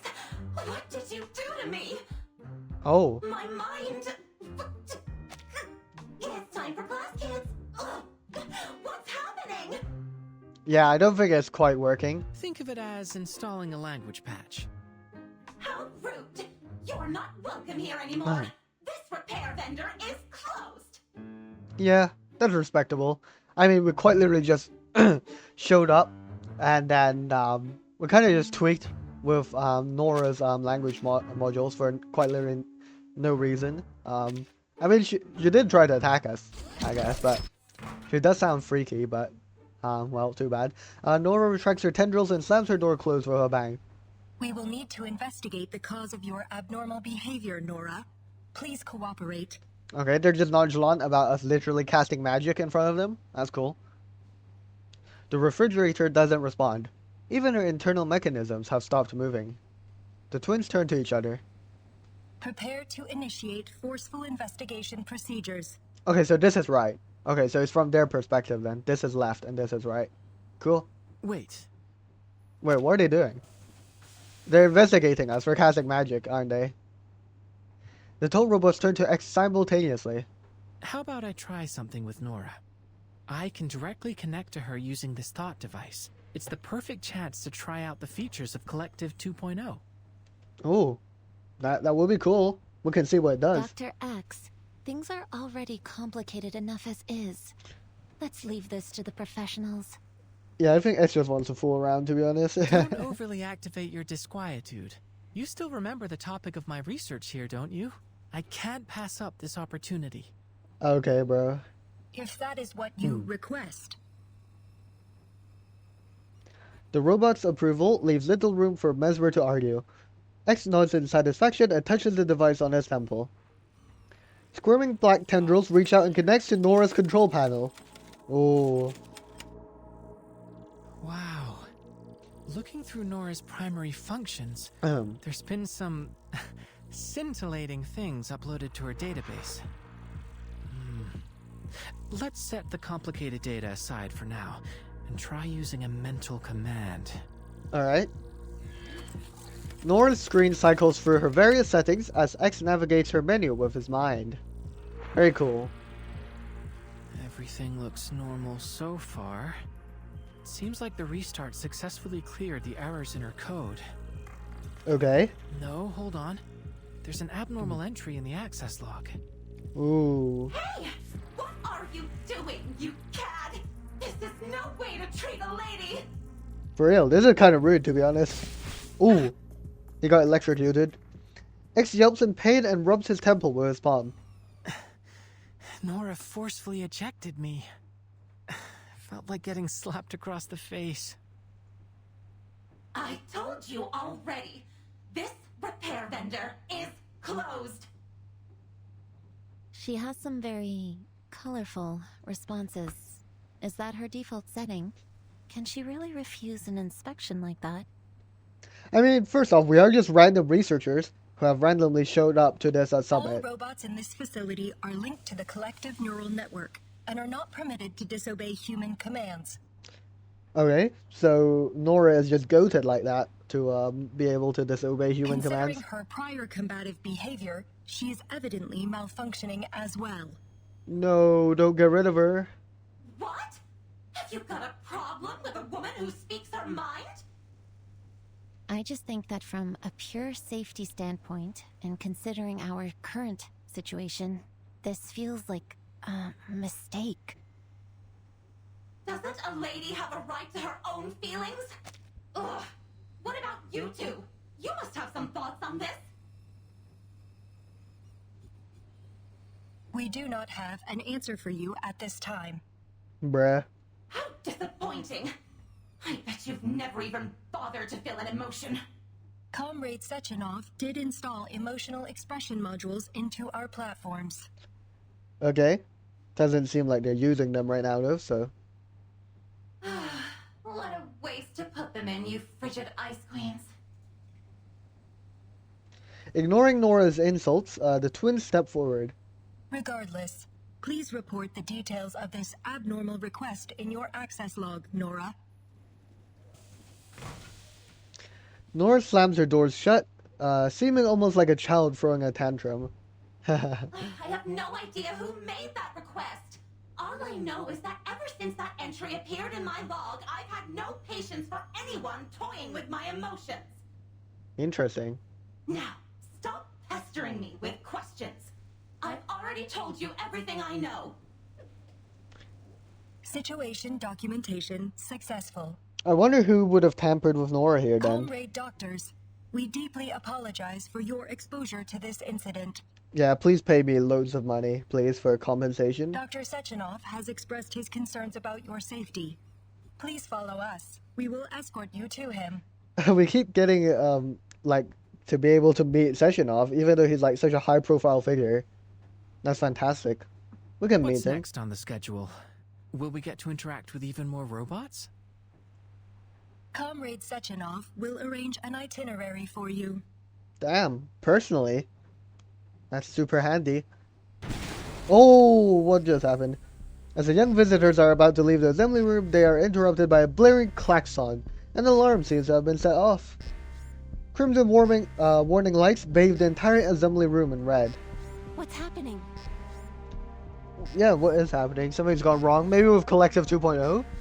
The twins step back in unison, their bodies tense. Warning.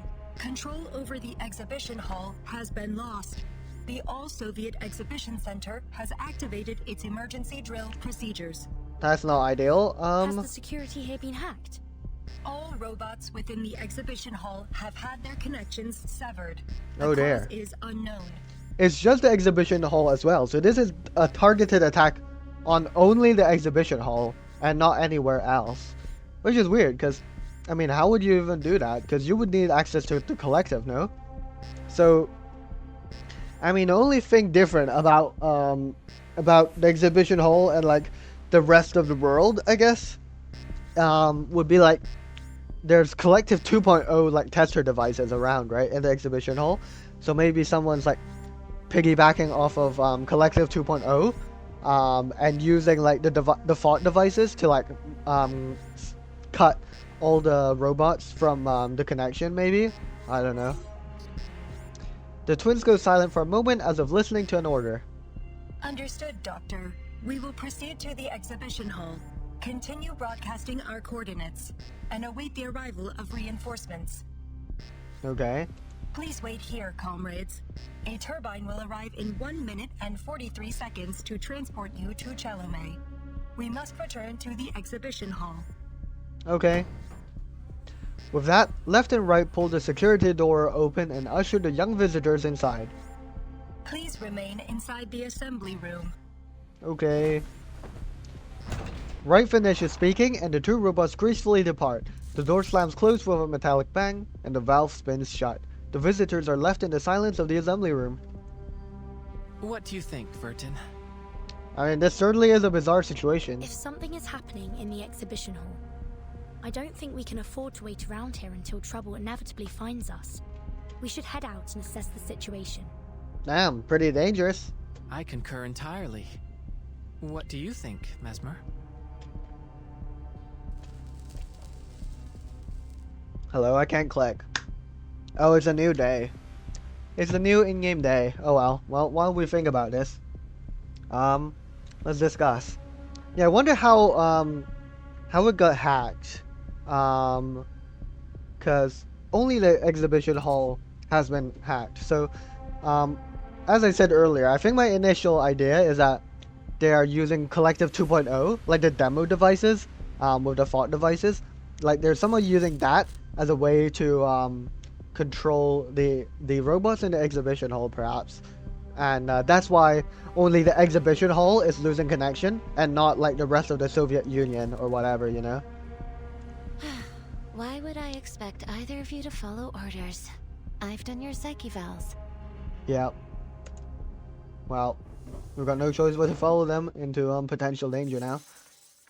To be continued. Alright. Good stuff.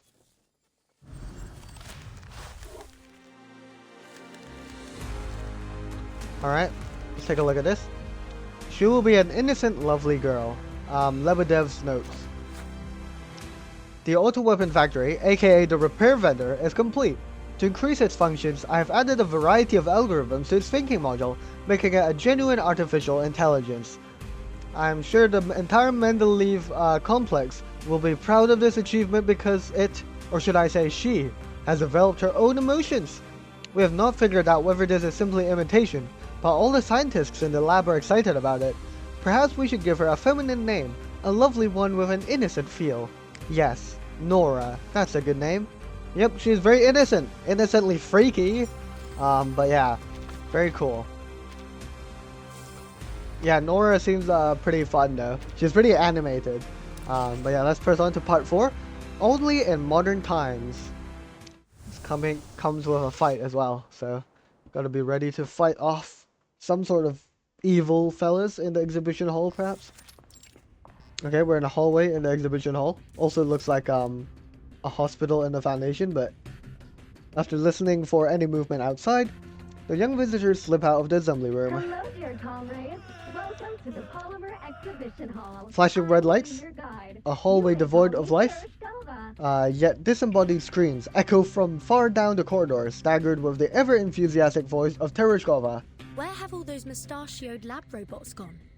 I thought they were supposed to help the researchers. Well, I mean, they lost connection to, like, the collective or something. They lost connection to something. So, I guess that must have been why, all the robots are tweaking out or something. Who knows? Maybe the twins already calmed the situation down. Maybe. Just what is this situation, exactly? Please help me. Who's that? Wait, I hear someone. Who could that be? Making a quick glance around for danger, Mesmer Jr. hunches over and hurries toward the source of the sound. She spots a group of Vovas occupying the hallway in the distance, now awash in red light. The once pristine exhibition hall is in complete ruin around them. Worse still, corpses are strewn over the displays and scenery. A scientist huddles in a corner, bashing his head against the wall. Oh dear. Is it because of the suction device, the thought device? The cries for help are coming from another man lying face down in a pool of blood. Please help me. Oh dear. But if it's the fault device, nothing's happening to Exo for some reason. I wonder why. Her mouth forms into a wordless gasp as she takes in the gruesome scene. This is awful. We have to find out what's going on. Just be careful. Alright. I'll try my best. I think I can make it to him if I stay close to the wall. Okay. She crouches low and makes her way toward the bleeding man. Please help me. You'll be alright. Stay calm. You'll lose blood if you struggle too much. Let me check your wounds. As Mesmer Jr. Turns the man's body over, she freezes in place. What, is he like a robot? What's wrong? Impossible. This violates every law of nature. He's already dead? No way. Watch out, robots. The Vovas in the hall suddenly snap their heads in Mesmer Jr.'s direction. Their numberless empty eyes fix on her. She's fallen for their bait, and now the trap is sprung. Oh no, it's a trap? Mesmer, get back here, quickly! Oh dear. Before she has a chance to get to her feet, the robots surround her on every side. Oh dear. Oh dear. Watch out, Mesmer Jr. A silver blur rams into the swarm with a deafening crash, flinging them into the opposite wall with incredible force. Mesmer Jr. watches as a familiar slender figure emerges from the gap torn through the barricade of robots. Please, stand back. Wait, this is Left? But I thought Left had a jacket on. Oh, I'm so confused. But yeah, now great. Now we're just openly seen by Left. And probably Right as well. So now they know we violated their orders of staying in the assembly room. GG. That's unfortunate. Alright, let's fight. Let's fight. I'm not scared.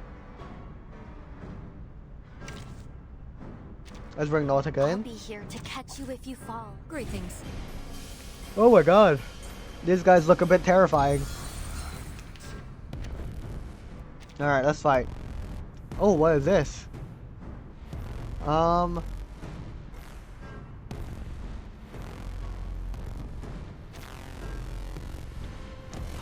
Polymeric Ray. 540% reality damage to all enemies. What? That's insane, no? Wait, what?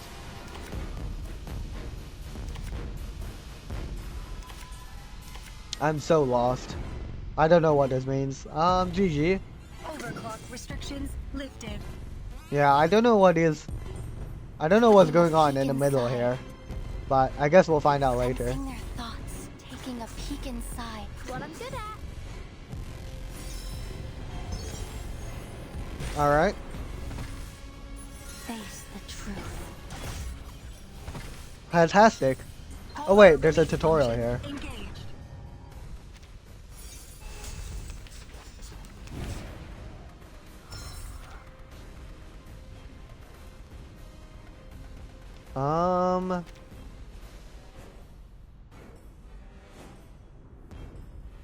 Okay, so it automatically casts, I think, if I have enough energy, I guess.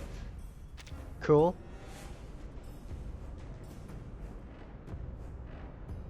Alright, sure, whatever. Oh, what happened to the energy from earlier? I didn't catch what happened. I hope you like a splash of red. Oh well. Activate overclock restrictions. I'll just do whatever, because we're gonna defeat this guy anyways. It will all be over soon. Come on. Good stuff. Bang. Job done. Good stuff. Can I give everyone a ride on my back? I think I can handle it this time. I want to see more Nautica in main story as well. Thank you. That'd be cool. You were advised to wait in the safety of the assembly room. Yeah, that is true. They did tell us to do that, and for some reason we went out here, and then we went under attack by the traps of these rogue robots. We aren't really the sort of people to wait around in an emergency. But apologies can wait. There's more pressing issues to deal with. Okay. X, are you coming with me? We need to get to Mesmer Jr. and figure out what happened with that man she found. Mesmer Jr. sits next to the blood-soaked man, frozen stiff and utterly bewildered. Mesmer, are you alright? Maybe they killed the man and then used like the Collective 2.0 to like speak with him through the thought device or something. I don't know. I'm fine. But this... This is tremendously unnerving. She directs her eyes toward the dead man beside her. His head is bent at an unnatural angle. Yeah, he's got the thought device on him as well. Black tendrils writhe above the man's forehead, and like the corpse they're attached to, the wriggling receptors appear to be full of life. Help me, young lady. What's going on? Yeah, it seems like the collective is accessing this man's like brain, I guess, to make him speak despite his death. But how is his brain still functioning? I don't know. I'm still alive. Are you? No, that's not possible. I'm sorry, but you're clearly dead. It's just that your device is still transmitting your voice. Alright, the device is transmitting the voice. Interesting. Then that wasn't just some awful hallucination. That's really my body, and I'm a goner. The Laplace therapist takes a deep breath, trying her best to calm herself. But how are you still able to communicate with us? I guess it must be the thought device. Or surprised. I suppose I would be too. But the science is clear to me, at least now. It's fitting that my corpse can serve as a new teaching exhibit for the hall. If I am truly dead, then what is speaking to you is only the polymer still active in my body. The thought device must be serving as a communicator of sorts. Bro, this polymer is insane. Like, I just, like, how did Sechenov come across this? Like, I still don't know about, where Sechenov's loyalties lie. I mean, it seems like, if he's, also, surprised by this incident, then he'll seem less suspicious, but I don't know, like, I feel like, yeah, I guess this outbreak must have been unprecedented by Sechenov, because if he planned all this, it would be a bit bizarre, because people would be questioning the collective, if he let this broke out, like, willingly, but I don't know, though, maybe it's just a bluff, and maybe because, now he can, like, get corpses infused with polymers to, convey their own ideas through the thought device. Maybe this serves as a new form of, like, I don't know, new form of technology that people can start researching again. I don't know, this is bizarre. Utterly bizarre stuff. This polymer is just such an insane material. I just don't know if Sechenov could have acquired such a thing. So, like, I don't know how he could have acquired this, like, legitimately, through natural, like, research and progress. But maybe he did. Maybe he did. And everything that, and all the history that follows just severely favors the existence of polymer for some reason. The polymer must have absorbed some of my neurochemical signals and brain function, forming an imprint of my mind. That's how it can answer you. Can you tell us what happened here? People started to act strangely, like they were losing their minds. And then the robots turned on us. They were killing people. My colleagues and I ran for safety.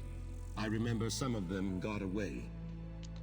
Yeah, so it must be something that went wrong with Collective 2.0. But why is X not influenced? Maybe it's because he's from another world, which is why he's not influenced. But he still has the polymer in his blood, though, and the device is working.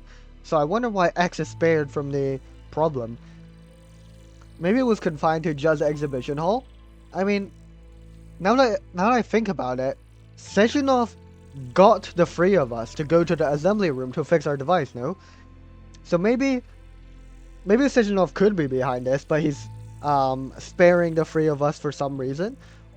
Or maybe it is just a coincidence, but I don't know.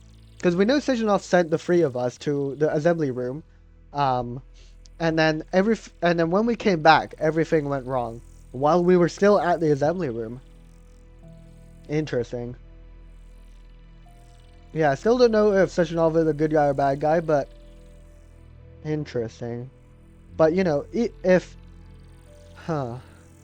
if Sechenov was behind it, why would he spare the three of us for some reason? I don't know. And why only the exhibition hall tweaked out, you know? And both the people and the robots went awry, so it must be something to do with Collective 2.0 and not Collective 1.0, I guess. Because if it was Collective 1.0, I think the whole world would be thrown into chaos. You're saying there are survivors? Many. I regret. So close to launching Collective 2.0. Now I'll never... No. The device's voice fades. The black tendrils muster a few final twitches before falling limp.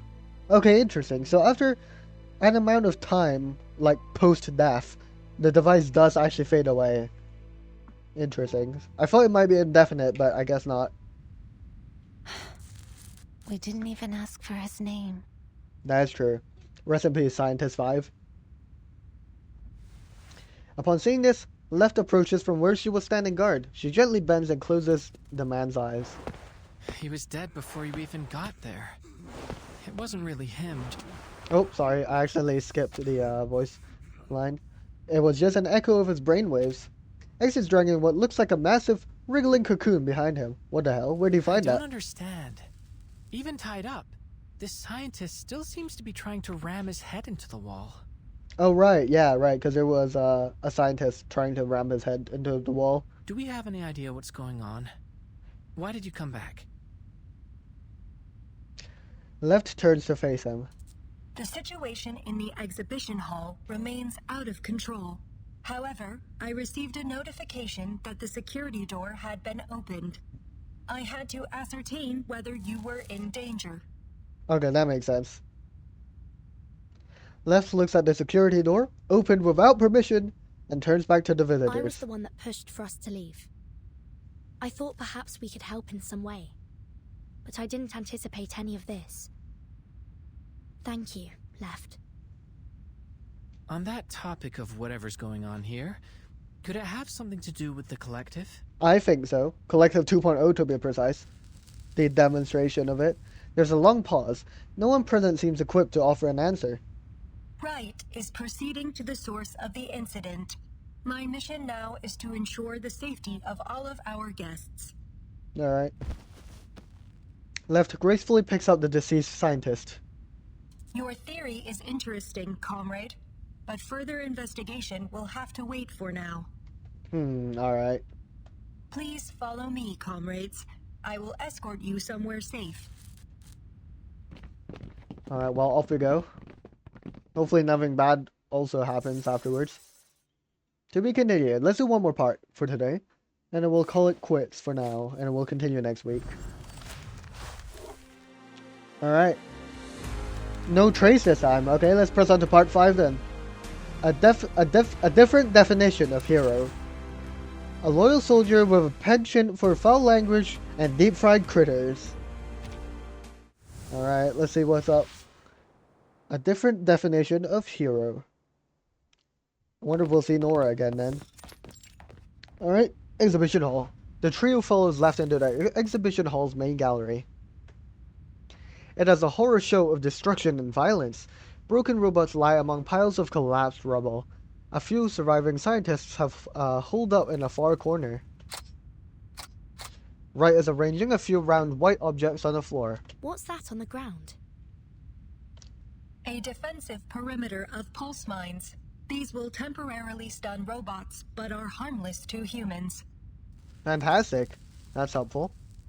Left delicately lowers a scientist's corpse down on the right side of the gallery, where a few other corpses have already been set down, covered in hastily torn white cloth. Left and Right then glance at each other and nod. You shouldn't be here.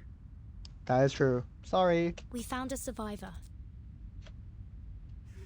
Following the young visitor's gestures, Wright spots the writhing cocoon of the still struggling scientist. Understood. Wright approaches and brings them over to the other survivors. Meanwhile, Left approaches a nearby control terminal. Attempting to reassert admin privileges over exhibition hall controls. Attempt 16. Failure. Huh.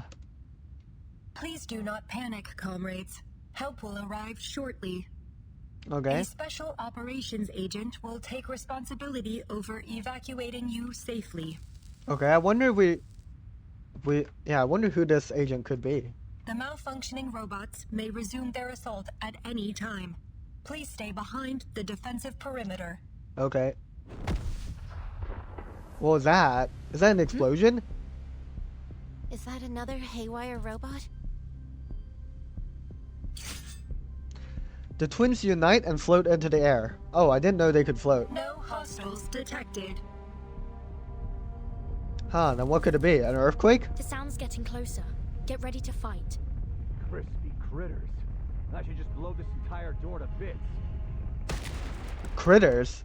Wait, why is he talking about critters? Oh, is this a Spec Ops agent? The explosion sent smoke and dust flying in all directions. The young visitors fan their hands in front of them, trying to get a clear view. This must be the Spec Ops agent. I mean, he's literally in uniform and everything. I heard...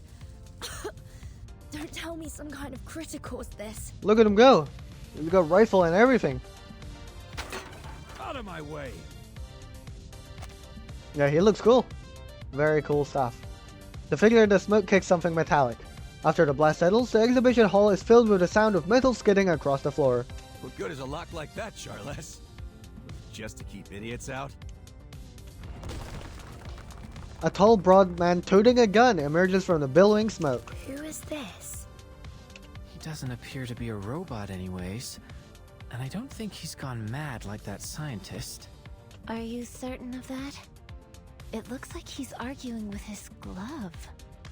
Oh, I guess that must be Charles, perhaps? Don't be so testy, Major. Yeah. As long as I'm here, those locks won't be any trouble for you. Good stuff. They wouldn't be able to stop me even without you. I don't deny that. But I could have contacted the twins and asked them to open the door instead. He just wanted to make an explosive entrance. Respect. Why didn't you tell me that before I blew it up? I didn't want to interrupt your fun. The twins exit their alert state and slowly descend from the air. What happened? And what the hell are these kids doing here? We're doctors, actually. We're very young doctors, apparently. The man looks over the three of them as he passes. Then he walks over to the twins, brushes some debris off his shoulder, and pounds his chest. Codename P3. Hello, P3.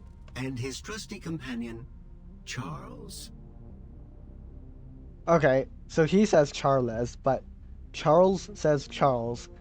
But there's also a hyphen, so I don't know if it's Charles or Charles. We were informed about an incident at the Polymer Exhibition Hall. Our orders are to bring a swift end to this situation and limit any scandal that might hamper the launch of Collective 2.0. Oh, okay. So this is limit any scandal that might hamper the launch of Collective 2.0, even though it might be the actual cause of this entire incident. Okay, so I don't know how I feel about this. I mean, in one way, these guys are reinforcements, but in the other way, they are kind of just here to maintain the propaganda, to ensure the launch of Collective 2.0 for some reason. Probably just it would just be good to launch it for like economic purposes or something. I don't know, but yeah, they really want Collective 2.0 to go out smoothly, even though this entire incident is probably caused by Collective 2.0. In other words, Dr. Sechenov sent us to assist you. Now we just need to find out who did this. Sure. Understood. Dr. Sechenov has confirmed that this was a targeted attack on the Collective 2.0 launch. Yeah, that makes sense. That's obvious. Anybody able to hack into the exhibition's controls has got to have some serious backing. Lots of people resent the boss, think he's in the way of their own ambitions. Like Molotov, or any of the various enemies of the Soviet Union. Right. Molotov? That's the man who shook hands with Dr. Sechenov in the lecture hall. Yeah, and Molotov doesn't agree with Dr. Shechenov's rapid developments. He wants to play it safe, you know, Molotov. So he's probably against the launch of Collective 2.0 as well. Hold on. You mean he actually showed up? Where's he now? We don't know. Comrade Molotov left in a car shortly after Dr. Sechenov's speech concluded. Damn, he really showed up, shook his hand, listened to the speech, and left. Why is he even here? Sure made a quick exit. All right. Thanks for the report, ladies. You can stand down. I'll take care of things from here. We have not received Oh, I accidentally orders skipped to it. Myself. conclude I'm our sorry. mission. These survivors still require protection. I've got that covered too. Charles, give me the data on our survivors. Start with those kids. Do they even have data on us? Surely not. P3 opens his palm toward the young visitors. The tendrils in his gloves swirl and snap. Their movements seem almost like they were snatching information from thin air. Ah, this may cause a predicament. Yep, there might be no information on them. However, when they first spawned in on the Vortex train, Maxim did know of all of our names, so maybe there is just like some rudimentary information about us. I don't know. X covers the name tag at his chest, trying to hide his identity from the machine's gaze. Gentlemen, we are scientists from abroad who were invited to participate in the summit. Your database might not have information on us. Good excuse, Vertin? I think it'd be better to introduce ourselves directly. My name is Vertin.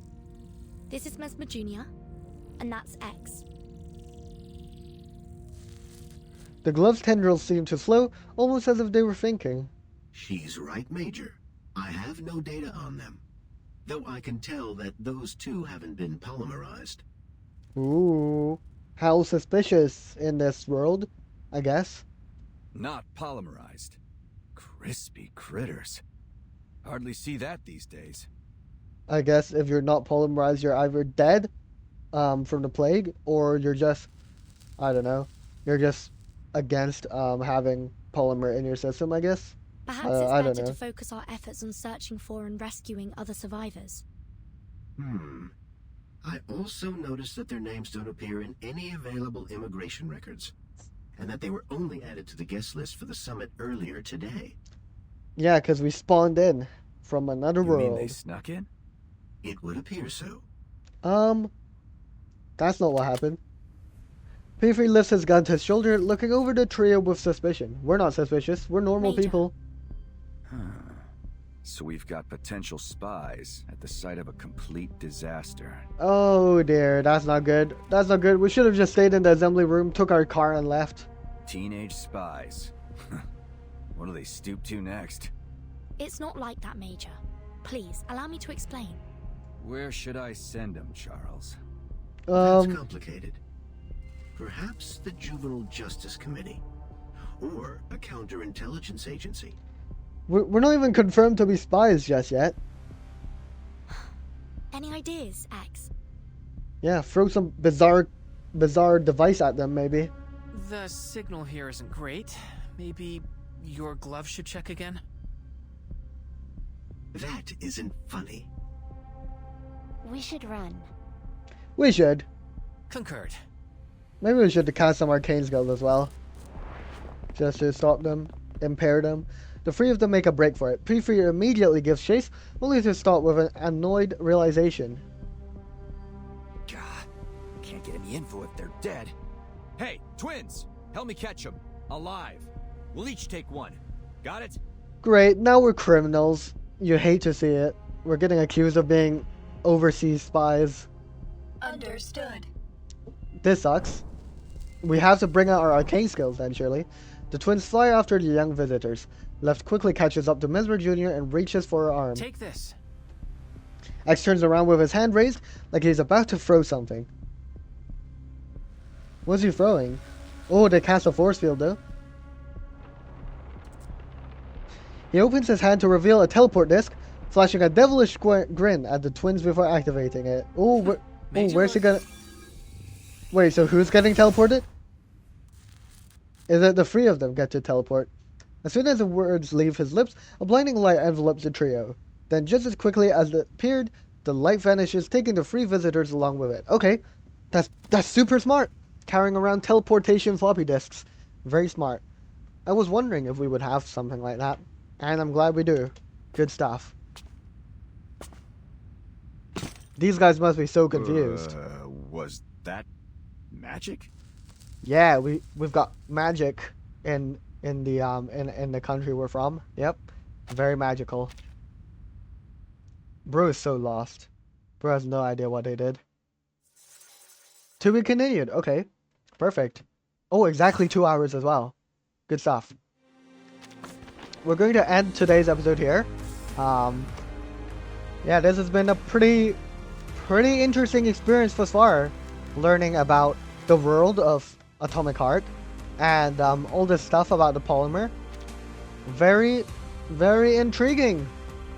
I will say though, I'm still suspicious of Sessionov, especially the invention of the polymer.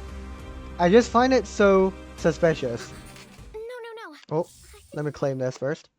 But yeah, I find it really suspicious that Sessionov just magically comes up with this incredible material that is helpful in not one, but 2 crises, right? Wait, what? Yeah. Well, not crises, because the first one... Oh, we got Nora. Yay. Place you've got here. But all this neat and tidiness just doesn't do it for me. I'm filthy at heart. What? Nothing gets my servos running better than a greasy old workshop. What? Would you mind if I mess this room up a bit? Why is Nora so freaky? But yeah, well, now we have her. But yeah, what was I saying? I was saying about the polymer. Yeah. So, he discovered it, right? Sessionov discovered it. And then, like, a mere, 6 years or something later, he gets to develop the hydrogen cells as well. And then there's a plague as well that came in. So, yeah, so the polymer, the emergence of the polymer allows for insane advances and technological advancement, but also just plays a huge role in the miraculous cure in the disease that shows up like within the next decade. So that's really suspicious in my eyes. Of course, it could have just been a miraculous discovery on his part, and he's a perfectly normal individual. But there's also the problem with the Collective 2.0 launch here, though, at the exhibition hall. Like, there's no way that this incident isn't caused by the Collective 2.0, because the people connected to Collective 2.0 started tweaking out, and the robots as well at the exhibition hall. Only at the exhibition hall seems to be having problems. So the rest of the world still running on Collective 1.0 is perfectly fine. So it must be something off with Collective 2.0, which means someone hacked it, or someone's trying to like stress test Collective 2.0 for some bizarre experiment or something like that. But yeah, what's especially suspicious to me about Sessionov is that when he was on about his speech, he said that when he first discovered it, he said he like foreseen all the greatness that would bring.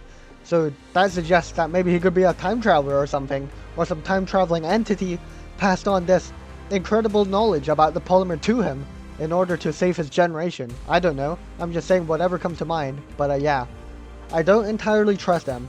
No. I do not entirely trust Sessionov, unfortunately.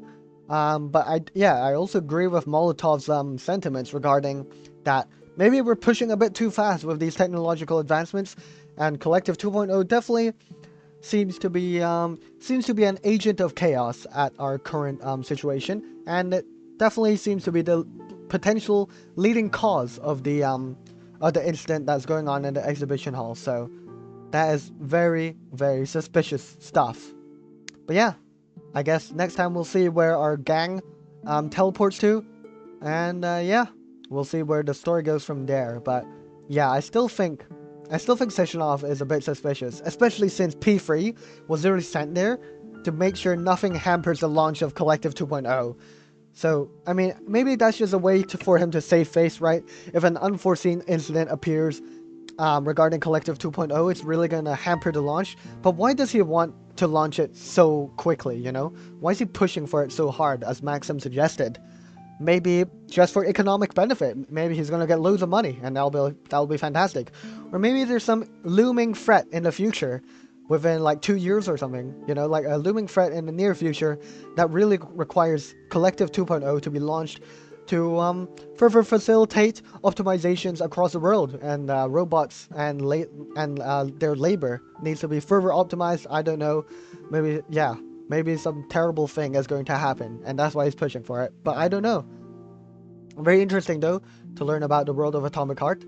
But yeah, that'll be all from me today. I'll see you guys next time. Bye bye.